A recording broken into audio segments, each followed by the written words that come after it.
एक कस्बे में फहद नाम का लड़का रहता था। फहद का शौक दूसरों की मदद करना था।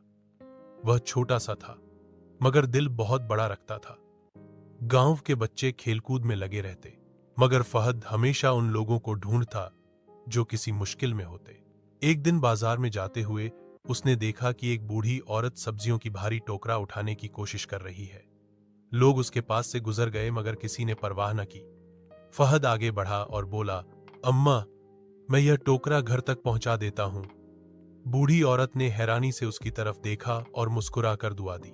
इसी तरह एक और दिन वह नदी किनारे खेल रहा था कि एक बछड़ा पानी में गिर गया। फहद ने बिना डरे लकड़ी का डंडा डालकर उसे किनारे पर खींच लिया। गांव वाले यह देखकर दंग रह गए कि एक छोटा बच्चा इतनी बहादुरी दिखा सकता है। धीरे धीरे फहद की नेकियों की खबर पूरे कस्बे में फैल गई। लोग उस पर गर्व करने लगे और बच्चे उसकी मिसाल देने लगे। फहद ने सबको यह सबक दिया कि बड़ा होने के लिए उम्र नहीं, बल्कि दिल बड़ा होना जरूरी है।